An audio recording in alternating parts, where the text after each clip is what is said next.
Yeah, what it do, y'all?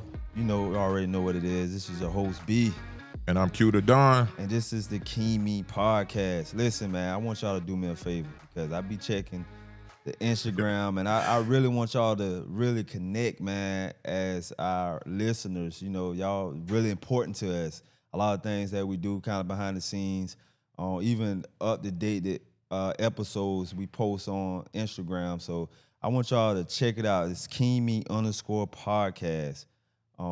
And we also got links on there with, like I said, different episodes. And then we got a questionnaire. I really want to highlight the questionnaire part because I really want y'all to kind of be engaged and connect with us, even if you want to get on the podcast along with us or you got any subjects that you want us to kind of talk about, man. Listen, we here for y'all.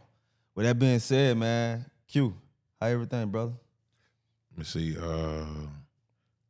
Everything going pretty well. I ain't really got nothing new going on, man. Everything going pretty well. Can't complain. How about you? Oh, man, honestly, I don't know where to start at.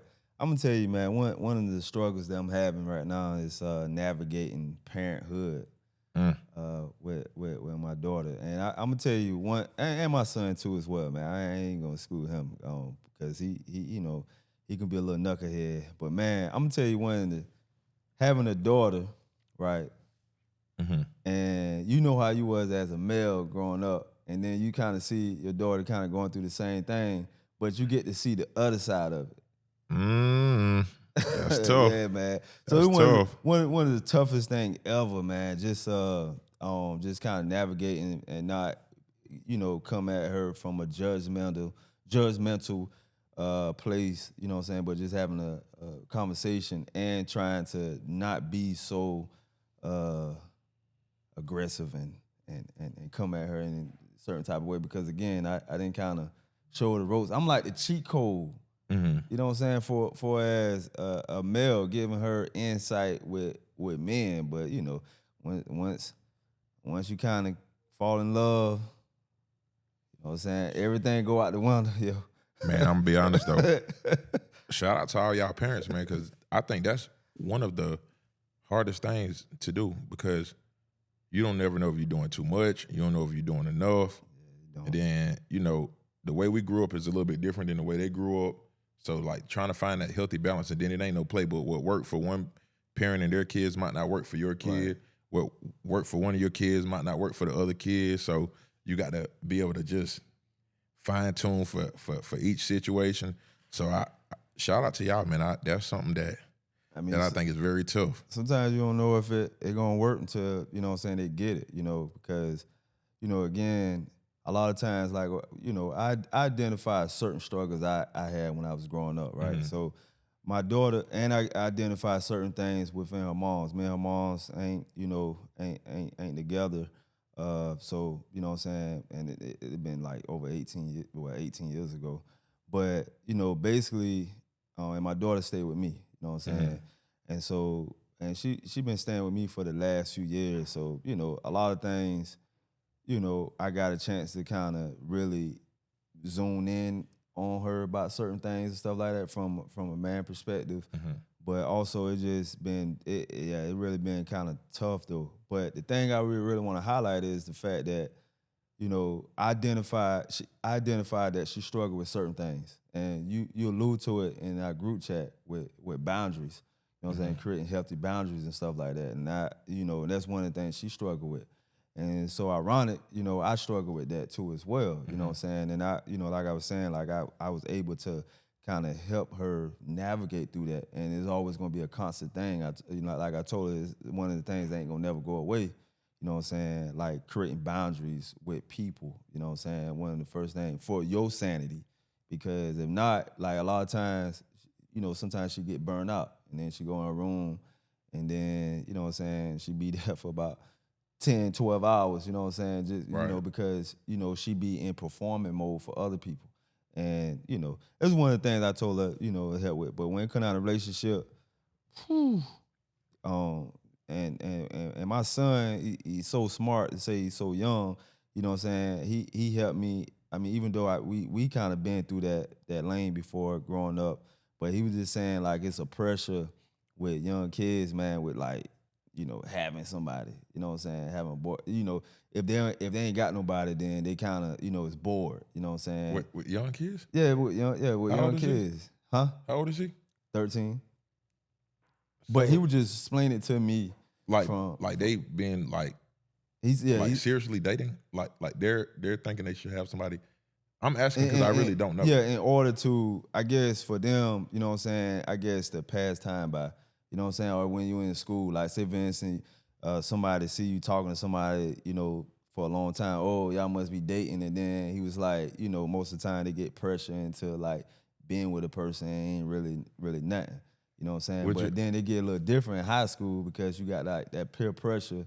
Yeah, that's real. Especially with all your friends got somebody and you just feel like you gotta have somebody.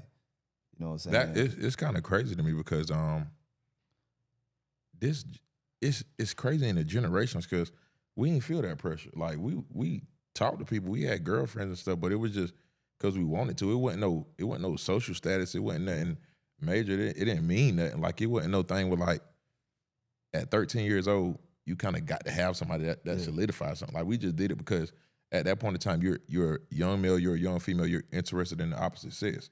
So you're around this person, you at school, you know, that just puppy love stuff. But it wasn't no pressure. I think these kids are growing up way too fast, man. I think social media influences in school, peer pressure, like, but the rush to grow up so quick, I've never seen nothing like it is now. And I don't understand where it come from. But it's probably when we were younger, it seemed like we were in a rush to grow up quick. So the same stuff that looks unfamiliar to us, I'm sure when our parents was watching us, it looked unfamiliar to them. But I would tell any child, man, be a child as long as you can, because when you get grown, bro, that's the rest of your life. Like, and when you get grown, you're gonna wish for these.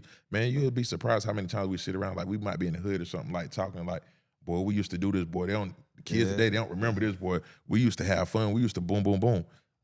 Boy, when you get grown, some of the same people that you grew up with every day, man, when you see them, it's like a reunion because you don't even get time to really see those folks like that. You don't. So if you a child, man, just like really, really, like they say, stay in a child's place, man. You adulting to come quick enough. And when it comes, you're going to realize, boy, adulting ain't what I thought it was. Yeah. I don't care if you got all the resources in the world. Adulting still is not what you think it is. So, like, man, it be plenty of times where I be sitting there like, boy, the old days, I ain't appreciate them as much as I should have. But, boy, I wish some of them days could roll around again. So, man, I don't know.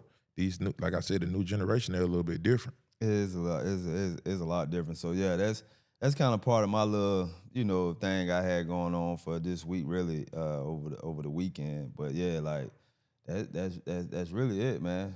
Oh, no, they ain't really. I got one more for you. What happened with you? Because I see you still ain't off that in the group chat. What happened with this business thing? Yeah, man, I'm glad you said that, man. Like, my shout out the Trey, man, Millionaire TK, man. You know, before I even put anything in the chat, basically, you know what I'm saying, I came across a little situation with, you know, business wise, and you know, I reached out to the young lady and she didn't respond back, but she eventually responded back, but it was like, you know what I'm saying, like on some next day type thing, you know what I'm saying, and then I respond back to her, and then she didn't ever respond back. And so, you know, basically with that, you know, I ran it in the video, I mean in the group chat about it, you know what I'm saying, and got y'all, you know, y'all opinions on it. And like basically, you know, when Millionaire said, he like, man, B, you just gotta have like compassion for like, you know what I'm saying, you know, business owners and stuff like that, you know. And I was thinking to myself, like, I get it, but I ain't never in my life heard a business owner, you know what I'm saying, have that perspective on things, you know what I'm saying? And that junk just had triggered something. I even let my, you know, I was talking to my old lady about it. She was like, what? Oh, hell no. Nah. Like, and like, me, you know what I'm saying, me and her, you know, click like that. Like, you know what I'm saying, we got like, you know, we different, but when it comes down to business, man, like we on the same wavelength on it, you know what I'm saying? And I ain't even gonna lie, like we strive for perfection, you know what I'm saying? And so with, you know, I just couldn't believe that he even said that. And ain't nothing in my mind gonna change that. Like even he throws, and then Then he want to throw Bible scriptures at like, and then I realized like the Bible scriptures that he was throwing at it, like reading through it, man, it was for a specific context of it. You know what I'm saying? Like, bro, like how you gonna throw that right there with and put business behind that? In that specific scripture, it was for you know what I'm saying, different context, different modes. So I just wasn't buying that. Sometimes I be feeling like. You know what I'm saying? Maybe I be saying stuff, stepping on toes, and I probably step on his toes, and he came with a defense like that. You know what I'm saying? But if my thing is if you want, you know what I'm saying, you want better, you do better. You know what I'm saying? Don't expect the customers to feel like, you know what I'm saying, they should have compassion for a business owner. Like, don't, for me, you ain't never gonna get that from me. You know what I'm saying? Like, I'm not never gonna have compassion for it. Like, you know what I'm saying, for no business owner. Like, and I mean, I gotta have compassion for every damn thing that, you know what I'm saying? Like, if my car, you know what I'm saying? Like, I brought a car and, and it came from the manufacturer and it jacked up. Like, well, I'm gonna have compassion for that? That's, man, nah, man. I can't, I ain't feeling that. I ain't never gonna feel that. So in trade defense, man, I think, like you, I think what him and I was trying to do is see it from a different perspective, because you could use every moment in life, even if we feel some type of way, to kind of like grow, even though it might not be applicable to that scenario that you speaking about. We can still pull some growth from that. But as far as compassion go, man, one day you might be a business owner and might need some compassion from somebody. So, but I ain't expecting that though. Nah, you're not expecting it, but still, like, I ain't expecting that in life either though. That's true, but at the end of the day, if you preach a certain message and you live a certain way, that's where your tests come in at. And I agree with you 100%, because I would have been mad too. Like, I'm not. See, what a lot of times what people like to do is take the human emotion out of, even when it comes to spiritual stuff, they like to take the human experience out of it. You're still a human. You still have emotions. Now, we could also learn how to better deal with those emotions and kind of, find a way to adjust it. But at the end of the day, you have every right to be mad as a customer if I'm reaching out to you, if you're reaching out to somebody and they're not responding to you, or they playing that game. But like I said, every moment could be a teachable moment of how could I have dealt with this? Or let me try to get myself, because I'm getting furious. I'm getting like frustrated. Like, and that's like when we go out to eat, like my girl would be like if it's taking, like the example that you use, if it's taking too long, bro, I ain't feeling that.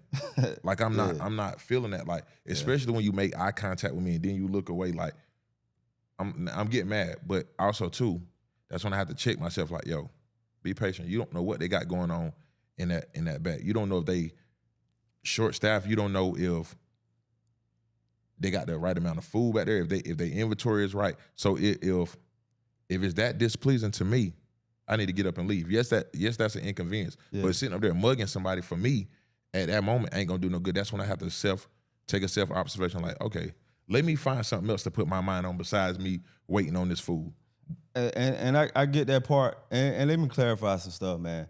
You know what I'm saying? Like, I always handle things in a professional manner. You know what I'm saying? Most definitely. But I'm gonna tell you, just because, you know what I'm saying, like, things might not be right, like, it's some consequences to that set off a chain of reaction. And just to give some context to this whole thing that we're talking about, I started off with saying effective communication can, effective communication can get people to the point that they can't kind of understand, you know what I'm saying? Right. So if you don't effectively communicate certain things that, like, you might have some issues on your end, then where the compassion come from? That's basically what I was saying. Right, and that's why I took the tone that I took, and I was like, bro, now that you explained it like that, like, I could see it, like, because my thing is this, like you said, effective communication.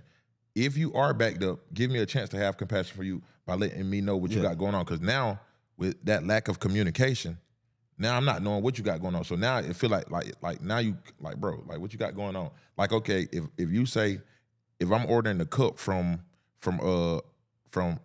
T's Cup, and so I done sent in the pictures I want, I done sent in everything I want. Now all of a sudden, I'm like, hey, I want to make a change to this. And all of a sudden, T don't respond no more. Now T got me feeling some type of way. Instead of just saying, hey man, I'm gonna get to your cup. I got a few cups on back order. Communication is a big thing, and I feel like as business owners, the systems that you have in place, if you can't do it yourself, you need to have somebody that can hey, an assistant. Like, I'm sorry, like you might not have the bread for it, but this could ruin your business. Bad communication can ruin your business, especially when you're doing it yourself. Like you're not a multi-million-dollar company, so you're doing it yourself. So you need to have good communication or get you an assistant, because when you have customers just in the dark about what's going on, then you like, bro, that's bad business. No communication is bad communication. Right. You know what I'm saying?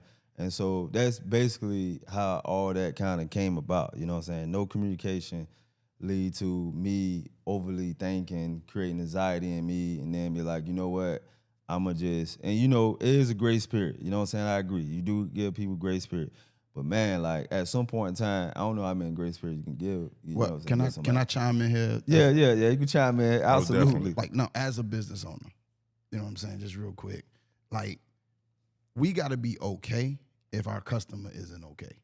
And let me explain that. We got to be okay with them complaining to us. We got to be okay with them saying, yo, look, this is how we want it done. We have to adjust to our customer. Our customer's paying for a service. They're paying for their food. Whatever it is that they're paying for, we need to be able to be on top of it as much as possible. I try, and I'm not always the greatest at it, but I try my hardest to make sure that I communicate effectively. I try to listen to what people are saying so that I could find ways to do it so that I can, like something that we did recently, I changed how I do the scheduling situation. And it seemed to have helped most people because of the amount of time you have ahead of time to see everything that's going on for the entire month.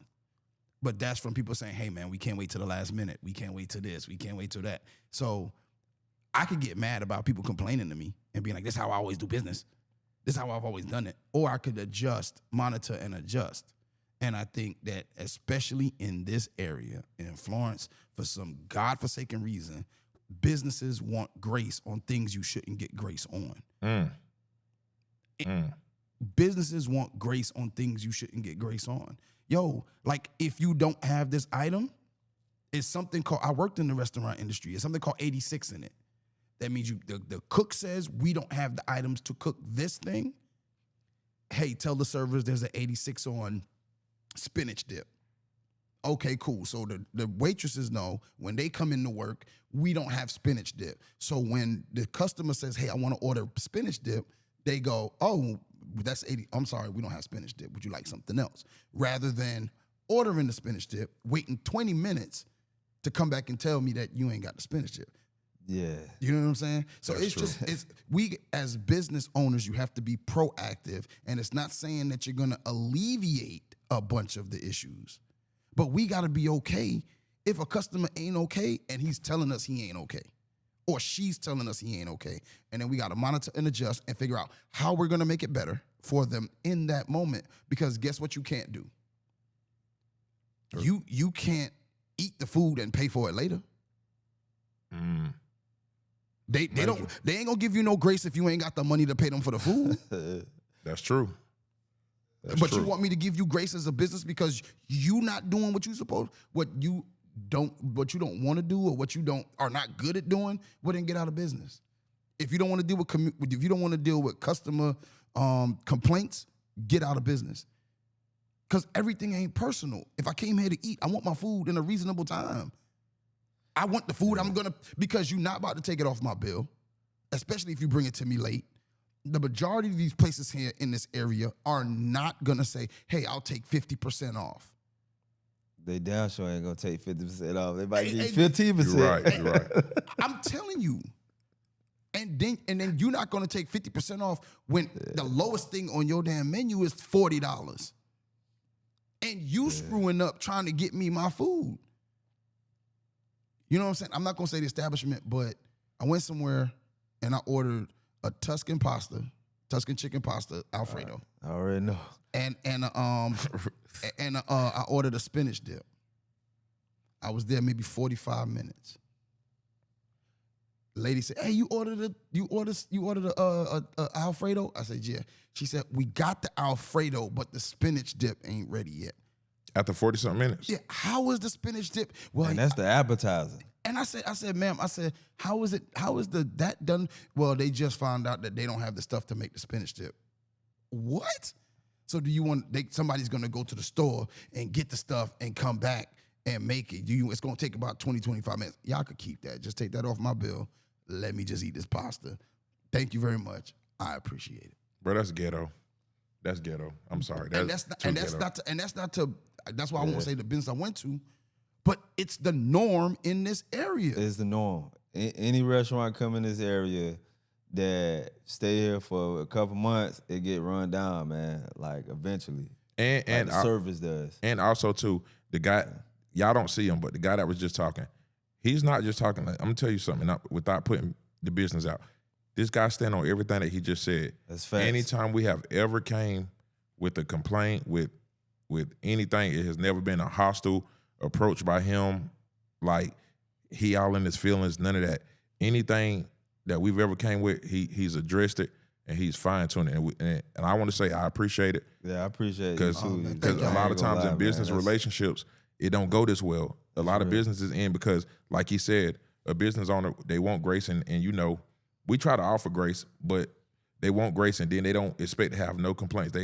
We've always done it like this. And sometimes if you've always done something away, it might not be working anymore. It might have worked for 20 years, but the last 10 years y'all been failing. So exactly. And if your business isn't growing, there's a reason why your business isn't growing. Exactly. And so if you taking these, like you said, if you're my customer and you're saying, "Hey, look, this is a complaint," and then even if it's just you, somebody else might feel that way but hasn't expressed it. I need to make the adjustments, even if it's just for you. And this comes from what? This comes from the big businesses. This ain't, you know what I'm saying? People be like, "Man, fast food, Burger King, McDonald's, how are they still in business?" And then these smaller owned businesses can't stay in business because it's not a corporate mindset of the customer is first. F my feelings, the customer is first. Whatever they got to say, whatever we got to do, because if this customer don't come back, that's one less customer I have. And also too, I just watched to your point, I was watching a video about a guy with a food truck the other day, and he said, and this it was so profound. He said, most businesses think they're just selling food. You're selling service. Because a lot of people, if your service is bad, I don't care how good your food is, I'm not coming back. It's a lot of business that went under because they feel like I can afford to lose that customer. So you never make the changes. So I can afford to lose that customer. Then another customer get mad. Then another customer leave. Yeah. So after a while, everybody start leaving, and now you got to start doing BOGO sales, buy one get one free, because everybody leaving, and your business about to go under. Because it's this lady, man. I be following on Facebook, and she has a food truck, and I ain't want to call the name out, man, but. Yo, and you know her, you know what I'm saying? Like, y'all probably know her, you know what I'm saying? Because, you know, she kind of heavyset, you know what I mean? But, boy, listen here, man. They say her attitude is horrible, you know? But at the same time, you know, in this area right here, she don't do this area no more. She got to go somewhere else. She got to go to a whole nother area. I see she was in North Carolina. You know what I'm saying? Like, you know, and she probably selling out there, but eventually at some point in time. It catches up with you. Yeah, it catch up with you, man. And then once you get that name, once you get that title and that label, bro, I'm going to tell you, people can go spend their money elsewhere. Yeah, they can. And if your attitude is bad, if you hard to deal with, bro, people don't have to spend their money with you. Like, and it's a luxury for people to come to your establishment and spend their money. To participate in anything that you're doing, like, it's a luxury. Like, and these businesses get this mindset of it's your pleasure to be dealing with me. Yeah, I don't spend money, you don't make money, and yeah, you looking at me as just one person, but chances are, if I have a complaint, more than likely there's other complaints as well. And if you don't ever address it, then you know, eventually you're gonna be out of business. And then where did I go wrong? Social media make it hard too, hard for business owners too, though. You know what I'm saying? But I get the grace part, you know, having compassion, because, like, for instance, when new restaurants come into town, then people normally, you know what I'm saying, the food might be bad one time, and then they were like, it wasn't all that, you know what I'm saying? Okay, that's when, you know, the grace part come in. And then most of the time, these new restaurants, especially the ones that, you know, I didn't went to recently, you know, I love the way, especially the newest one, you know what I'm saying?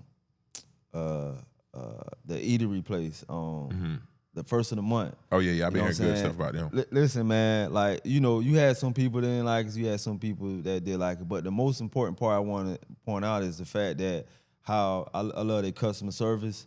For one, you know, customer service is, like, for me, is more important than the food itself, you know what I'm saying? Then the second part is, you know, they came around and asked us how it was, and then, you know, I mean, you could be completely honest, but the thing is, they want that feedback where they can make the adjustments. Right. And that's where I was, you know, the grace part, I can see the grace part come in at. But, you know, and going back to what he was saying, that's really what I was saying earlier on, is effective communication can, you know, eliminate, you know what I'm saying, somebody, you know, feeling some type of way or any feelings about how you do things. I think if you effectively communicate, hey, listen, I can get to you, like specifically my situation. Hey, listen, I can do what you need me to do, but I'm just be upfront with you. It might take a while because I got a lot of orders in front of me. Instead of like, yeah, I can do it and take my stuff and then like you ain't get to it. And you know what I'm saying? And I know on my part, you know, I guess like my wife always say, Brand, you gotta start asking questions. You know what I'm saying? How long this may take? How long Turnaround this time, yeah, that's big. turnaround time. Like, yeah, and sometimes I don't get into all of that. You know what I'm saying? I just go off, oh yeah, I can do it, and never sometimes get the. But also too, with like you saying with businesses, especially when you're not a huge business, you can't chase every dollar, especially when you can't perform on what you need to perform on in a timely manner, because that's why policies and procedures. McDonald's, I'm gonna use McDonald's. In business, McDonald's don't work so well because their food is that great. McDonald's works so well because they have a system. You know that when McDonald's just cook fresh all the time, it's gonna taste the same all the time. Yeah. So as a business owner, you have to have systems in place and things in place to make sure stuff like this don't happen. If you got an email, you need to be checking your emails every day, more than one time a day. There should be no excuse for lack of communication. If you know that your turnaround time is sometimes a little bit higher, you need to go ahead and lay out all your stuff in the beginning. Like, hey, yes, I can do this, but normally turnaround time is from boom, boom, boom. If anything changes, then I'll let you know. So it's certain stuff that you could do as a business owner. Like, and you can't operate a business like it's a side hustle, like it's a hobby that you're just trying to make money off of. And I tell people this a lot when they talking about, oh, I want to start a business. I said, no, a lot of people want to start side hustles. They want to start hobbies that make money. You can't run a business like you do t-shirts. So like when I used to do t-shirts, it'd be like somebody would hit me up on Facebook or something. Yo, I want this right here. I do it on demand, boom, boom, boom. All right, we done. You can't run business like that, because business has to be ran efficiently. Because now you're saying I got the systems, I got everything in place to be able to run. And like you said, people will offer you more grace when they see that you're actually communicating. You're trying, like. Right. But when it's just like you just doing a hobby, like that's not the way you do business. That's where the frustration part come in at, you know what I'm saying? That's where I was with it. So like I guess like I said in the last little text part, that, you know what I'm saying, it's a little both, but you know, especially you dealing with somebody that's passionate about what they want. That's a whole nother topic right there, like dealing with somebody that's very passionate about certain stuff and very anal about how they want things specifically done, you know what I'm saying? But even when it comes to communication with that too, yeah. Even the passionate person, I understand.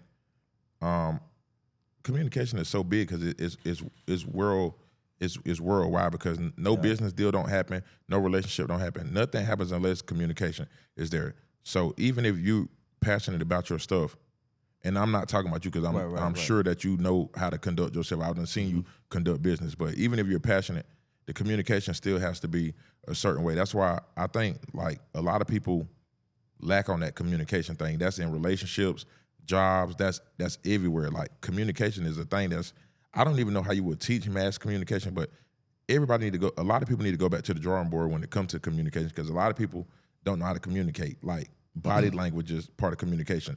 lack, like you said, no communication is bad communication. So it's a lot of people that don't communicate well at all and no sense of it. So I ain't even gonna lie, like this book that I didn't finish reading it, and it called man, I forgot the name of the book. I know it had something to do with not self-awareness.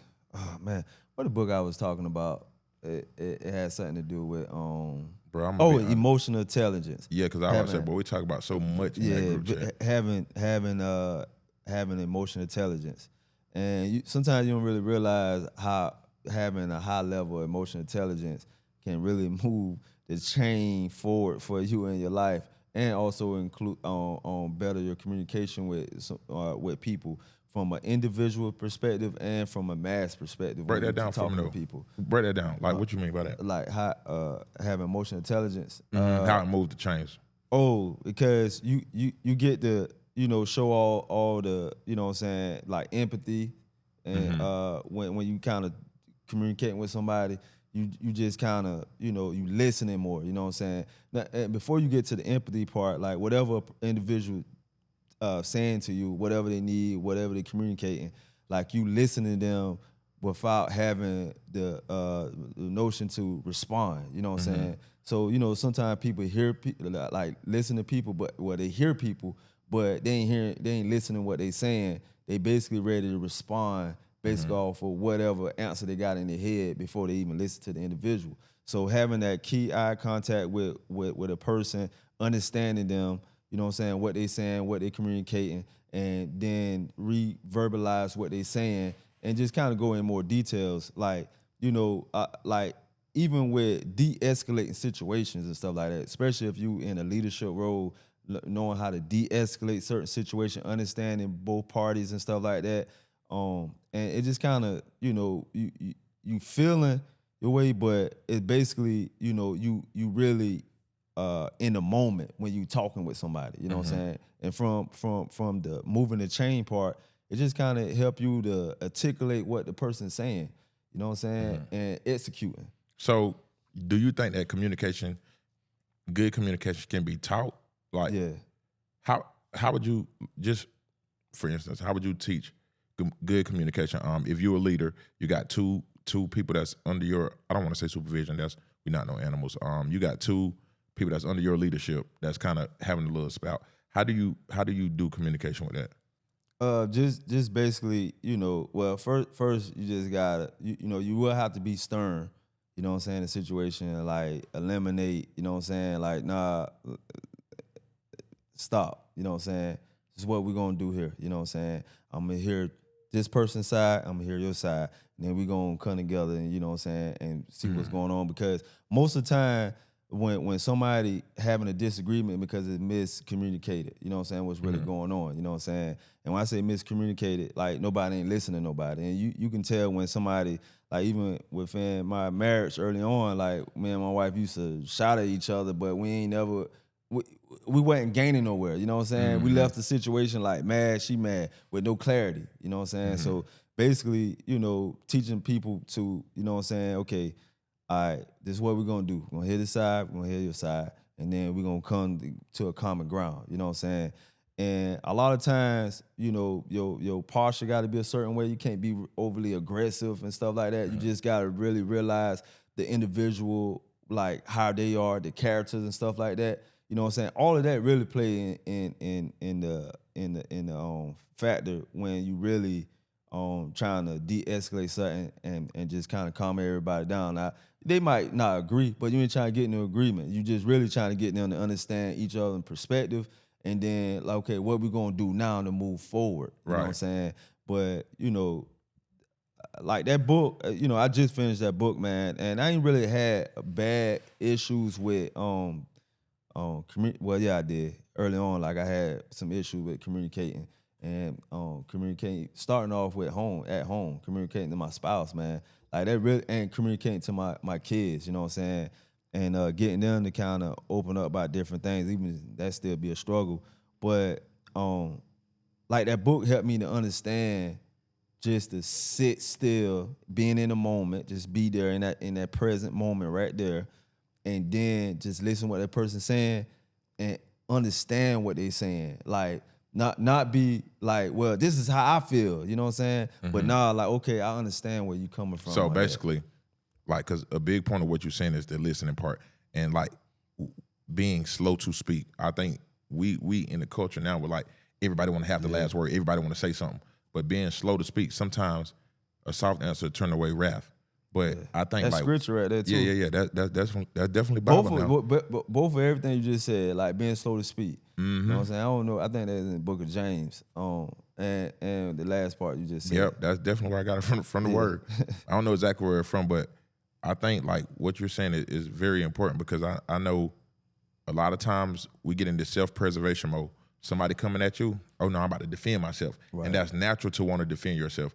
But I think if we can agree that every time, we ain't gonna come to no agreement. Like you said, every time we ain't gonna agree. Sometimes you're gonna have your viewpoint, I'm gonna have my viewpoint. But the thing is, can we respect each other's viewpoint and be like, okay, cool. Yeah. And then, like you said, when we're into it, let's not talk at each other. Let's talk to each other. And I think, sometimes timing with arguments and heated situations is a big thing, because we want to go ahead and get this hashed out right now.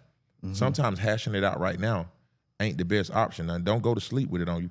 But the thing is, okay, you might be super mad right now. I might be super mad right now. So now we about to talk at each other, because now both of us, we want to make our point.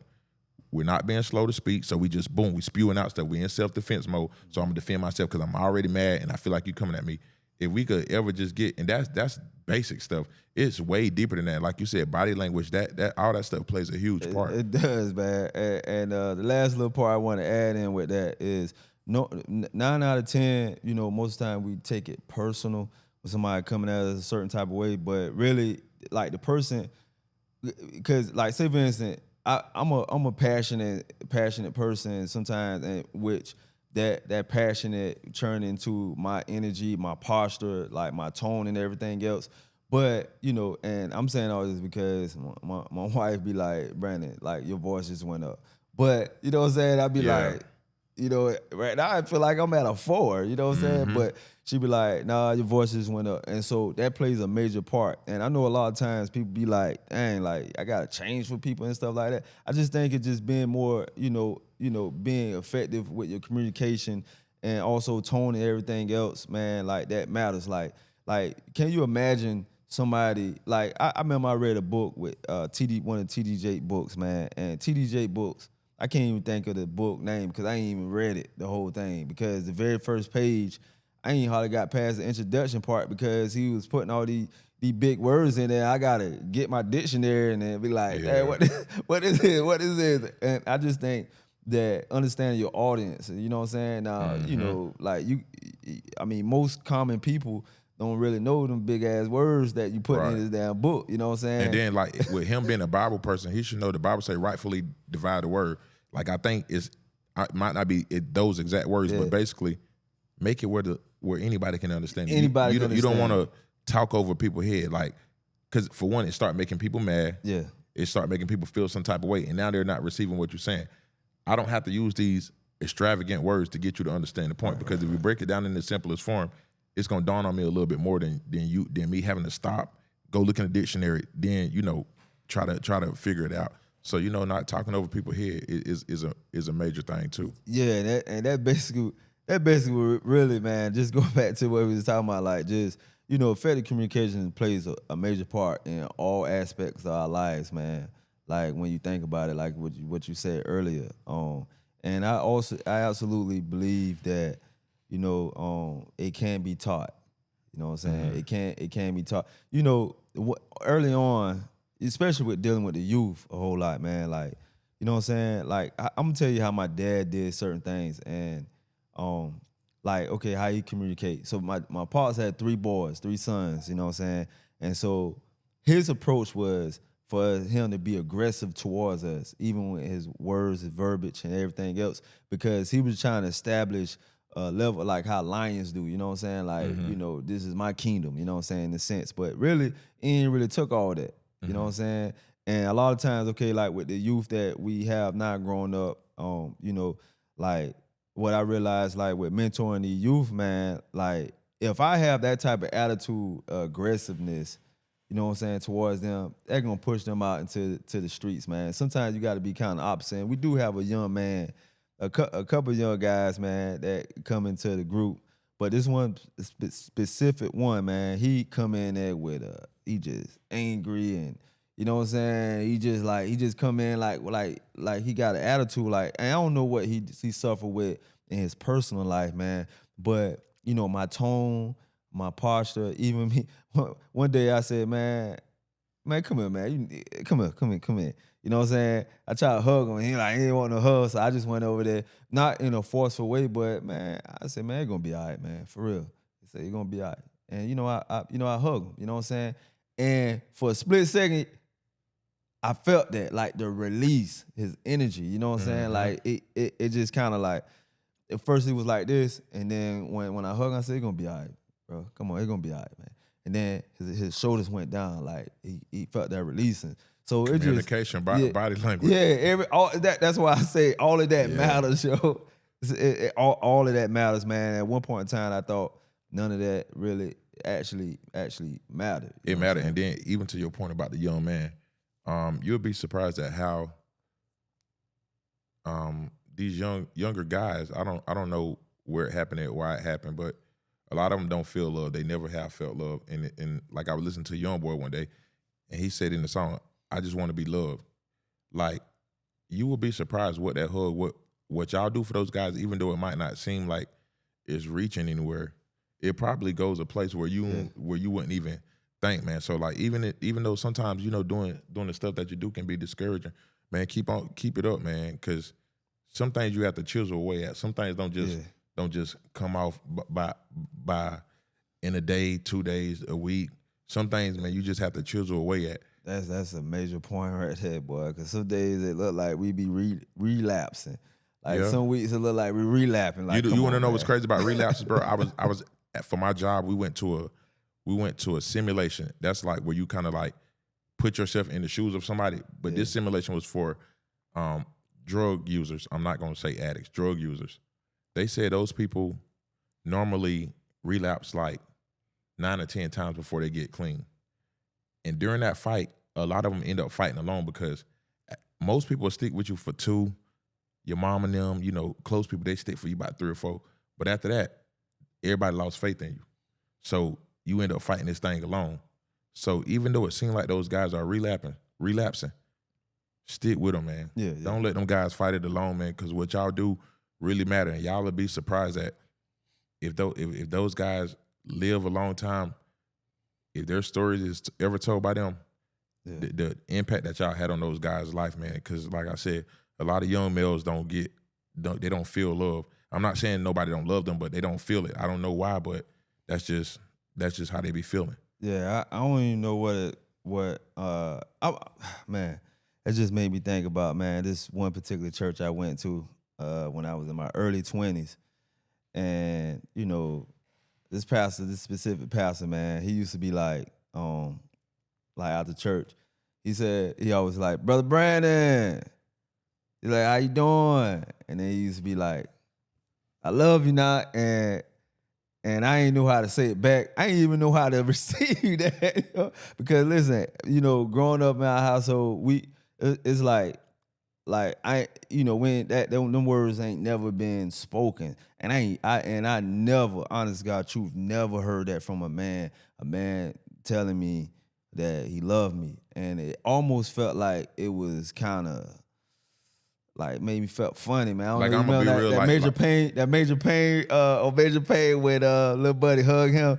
The little tiger dude. Yeah, little tiger. He hug him and he be like, he felt like all fuzzy inside. He be like, and he turn around and put him in the headlock. Yeah, that's how I felt. Like, and it's like with some guys growing up, to be 20-something and the pastor telling you, I love you, man, you're like, man, what's going on with this dude? Like, what you got going on? Like, it feel weird. It shouldn't. And the Bible said in the last days, the love of many shall wax cold. And so I guess some people done got cold-hearted. It's the way they was raised. I don't know what it is, especially for young black males. I don't know. I can't put my finger on it, but man, it do be kind of tough. Like when you ain't used to that, because like I used to see, like in my hood where we from, we'd be like, love. They be like, love that nigga. Yeah. Like they won't say I love you, bro. I got to the habit. Like I'm kind of one that like broke the mold. Like I love you, bro. Like you gotta add that bro behind it. yeah. But nah, I say I love you, dog. I say I love you, like bro, cause them they know like bro, ain't no funny bone in my body. I don't play like that. So at the end of the day, like bro, no, it's okay to say that. I hear people, my brother even say like love, B, love. Nah, that's not like real. love. That's not real. That's a they might love you, but like, bro, what's wrong with saying I love you? It's like, too hard, man. It's too but that's exhausting being too hard. it is. Like you got to be a roughneck 24/7. Like, bro, everybody want to let their guard down. A lot of people don't know how though, but you know, nobody want to be hard 24/7. Speak on that though, man. Like that how exhausting it is to be hardcore 24/7. Man, you got to think. Most of these dudes is hardcore with their women. They hardcore with their kids. Like let's say you with your woman. Bro, to not be able to open up to your woman is crazy to me. That should be the one person that you feel comfortable enough to cry in front of it if it was a crying situation. And some people, it's so hard. Like if they do start crying, they wipe away their tears hard. They be, no, like bro, you that hard that you can't even cry. Like, bro, that's a God-given human emotion, and you can't do it. I'm that person. Nah, bro, something is wrong with that, dog. I agree. I something is very wrong with man. It's something had broken in me, man. Like I used to be able to cry. Hey, I remember even my mama used to say this up, man, because she had, like I said, my mom was a tomboy. I had 3 boys. Then finally had my little sister. But I used to. I mean, it's a difference between crying and whining. Yeah, whining is a problem. Whining is different. Yeah, I used to be a whiner when I was little, and I was a crybaby. But my mama said, "Boy, you better." She balled it up. Boy, you better not cry. You better not cry. You ball them lips up. But see, I'm gonna be honest. When parents do that, no knock on your mama, but it's a lot of parents that do that. But you mess your kids up when you do that. Yeah. I'm not saying you should be crying and whining about everything, but how do you expect a 5-year-old to fall and bust his knee to the white meat? He ain't supposed to cry at all. Because you go and tell him, don't, boy, you better not cry. Now, with my nephew, what I used to do is if he fall and he cry, all right, man, you good, wipe it off. Shake it off. Good. Shake it off. You good. Hey, but you give him a moment though. Yeah, you get your moment. Don't wallow in it. Yeah. Don't wallow in it. But it's okay to have emotion. This is God giving stuff. Like we ain't above that. Because there's a difference when you water in it and you want some attention and you want some most definitely some love. You know what I'm saying? I feel that too, man. But yeah, like so with me, man, I remember I ain't crying so long, man. And one day, you know what I'm saying, I was venting to my wife about something. This was like probably our 2nd year of marriage or something. Man, I vented to her, and man, I had a little tear in there, and boy, I cried for 20 minutes straight. So I had a headache. Bro, that was probably much needed, bro. Boy, cause I couldn't stop. I couldn't stop. Man. So how did you feel after that though? Boy, I felt so released and light, man. I felt so light, and that's when it kind of dawned on me. You know, them tears is releasing like tension on your life. Because those tears are like weights, and the more they fall, I'm not saying you should be crying about everything, but in certain moments, those tears are like weights, and the more they drop, the freer you become. It's like shedding pounds almost. Like, and if you ain't done that in years. Just think about all that weight you got on, all those pounds you got on you that you never get out. So when it come, you like, dang, bro, I can't even stop it. Like that's because that weight. I want to do that often, man. Like even when you know what I'm saying, like I'm meditating and praying to God, yo. Like I want to do that a lot more often. You know what I'm saying? Mm-hmm. Like just being in His presence and just you know what I'm saying, and just tearing up about that. I ain't even gonna lie, like not in like a bad way, but just in a way where ain't that bad about crying. You know not at all. That's a real human emotion. Yeah, but you know what I'm saying, most of the time, like, you know, and I think I gotta turn off this little lock that got in my brain since I was young. You know what I'm saying? That, you know, my parents, man, just kind of instilling us. Cause we all cry though. You hear me? Yeah, for men, I just think, you know, don't nobody want like I said again, let me reiterate, because some people always hear little snippets of stuff I say and be like, yeah, I didn't agree when you said men should be crying. People be saying that? Yeah. I have people tell me I didn't agree with. I'm not That's saying cool. you should be just walking around here just boo-hooing. But yo, if something touch you and it's okay if tears roll, it is fine. You are like, one thing about life, bro, you still have to understand. I don't care how much God you got in you, how much knowledge you got in you, how much money you got. You are still a human. You are still going to have the human experience. There is nothing that you can do while on this earth, while in this human body, that's going to take away the human experience. You're still going to feel sad. You're still going to feel down. You're going to feel depressed. You're going to feel all of this stuff. So crying is part of the human experience. The shortest verse in the Bible is Jesus wept. That's John 11:35. If Jesus wept, what make you think that we are void of that human emotion? This is the strongest person ever. And Jesus wept. He wept because he was feeling down. He wept because he was sad, but he wept. That's at the end of the day, no matter the reason, he wept. So it shows you right then and there, that whole notion of men ain't supposed to cry. How Jesus cry? But we ain't supposed, that's part of the human experience. So you gonna deal with that in life. So the whole notion that people are raised to think men don't cry, that's why y'all can't communicate now. That's why y'all can't express feelings now. That's why when you get mad, these young people get mad. That's why they want to go kill somebody, because they don't know how to just communicate and say, yo, Yeah. I didn't like when you did that to me, yo. I didn't like when you said that. I didn't like how you did that. Nah, I want to go drill. Because they've never been taught how to communicate. As two men was really gangster, it's for two men to be able to sit down and say, hey, bro, when you did that, I ain't like that. Or when you did that, I ain't like that. That way we ain't got to kill each other. That way neither one of our kids ain't got to cry. Because we still here. Yeah, That's gangster. I think that's the part of being hard like that. It numbs you. You know what I'm saying? Mm-hmm. And really, like, you almost like AI, really. You know what I'm saying? You're like a robot, because you know not to feel. You know what I'm saying? Like, that's the most realest thing ever, man. Like, and that's something that I said I was, you know, I want to kind of tap into. There's a lot of stuff that I'm, you know, at this age I'm shedding, you know what I'm saying, old doctrines that, you know what I'm saying, I learned growing up and stuff like that, man. And, you know, I'm just shedding all of that stuff, you know what I'm saying, realize, like, that's, like, you know, chains that been holding me back from being who God called me to be. And no disrespect to my parents or even my grandparents for the most part, because they did the best that they know of, you know what I'm saying? But then as I kind of got older, I just realized there's a lot of things that I gotta shed, you know what I'm saying? I ain't even gonna lie. You said what the time looking like? 53 minutes. So they got this saying, and this is what I'm looking up now. Yeah. It says, it is easier to build strong children than to repair broken men. And that's by Frederick Douglass. If you do the work early and you teach these kids early, we don't have to be 30, 40 years old learning how to get in touch with our emotions. Because now you got a lady, you got kids, that becomes everybody else's burden to bear as well. Now they got to bear the burden of a man that don't know how to express his feelings.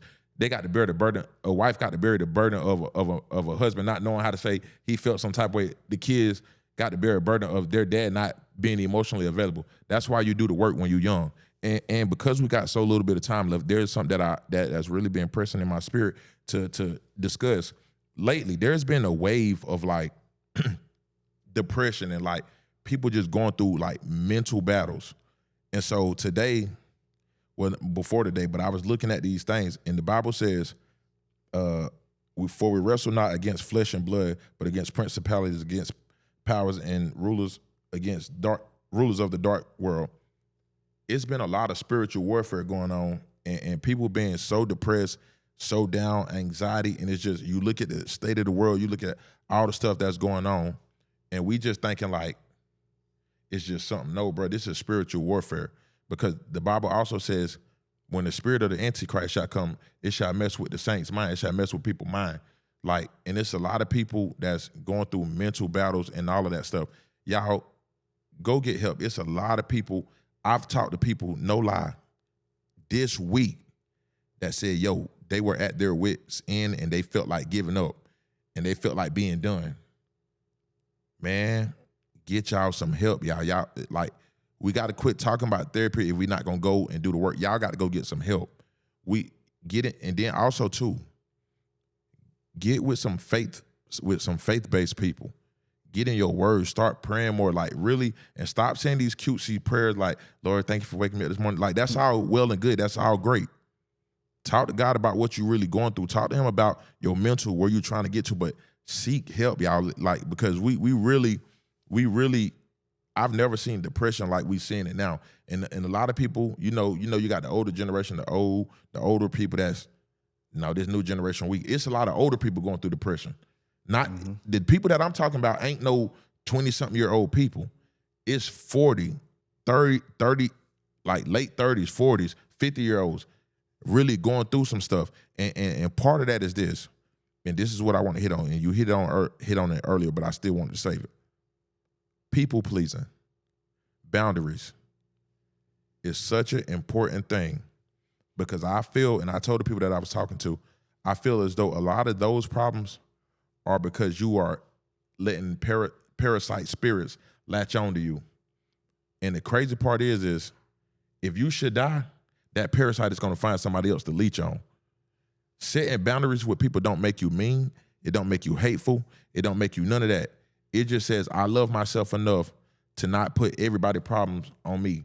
Jesus died, and he took on everybody's problems. You're not the second coming of Jesus. There is no reason why having boundaries for yourself is a bad thing. And don't let nobody trick you and make you think you wrong for having boundaries. If somebody call your phone and every time they call you, it's a sob story, it's a bad story, you're not obligated to pick up that phone every time that person call. If every time somebody call you, they want something, they need something, you're not obligated to pick up that call. That don't make you a bad person. That don't make you less than. If people are leeching off you and those parasites are clinging onto you, get them off you.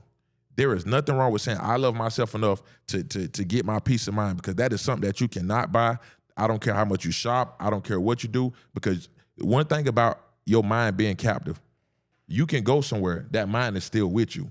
Those thoughts are still with you. It's okay to look after your well-being and your mental well-being. Like, I know I went on a rant just now, but I really had to say that, man, because it is like this mental, spiritual warfare that we got going on, man. It's crazy. And I've never heard people talk about suicide as much as I've been hearing like and reading about it lately. Because it's a lot of people going through a lot of stuff. But I think a big part of that, like I said, is setting boundaries for yourself, right. And allowing yourself to disconnect from people who mean you no good. Because if you steady pouring out to people and ain't nobody pouring back into you, hey, you going to be empty. Get a better prayer life. Get you a journal. Write your feelings out if you got to. If you ain't got nobody to talk to, write your feelings out. But seek a therapist. But if you can't, until you get one, write your feelings out. Get that pressure off of you. And don't let nobody make you feel bad for choosing you. If it's your kids and they grown and they ain't trying to do no better, choose you. If it's your spouse, your partner, choose you if they bringing you down. At the end of the day, some things in life are going to change when you start choosing you. And that's really all I got on that one. Dang, well, I guess that basically is one thing I want to add into that what you're saying, like people dealing with depression, anxiety, especially around the holidays. A lot of times people lost loved ones around this time of the year, and affected just by that alone, because their life has been changed for, forever. One of the things I realized how the enemy works, sometimes he want to put you in isolation mode. When you feel like you isolated, a lot of times you feel like you got to deal with things personally by yourself, but nah, you don't have to deal with it by yourself, And that's the number one key thing too as well for the enemy, to isolate you and keep you in your head. Once you get in your head, I promise you, man, like it's a whole lot of stuff that you probably thinking about, and all of those are lies. Because why? The enemy is a liar. He's deceitful. So certain things he's gonna put in your head about things. But find yourself a community, a faith-based community, and and go from there. That's my last little spiel. I love it. We done. We out of here. Yes, sir.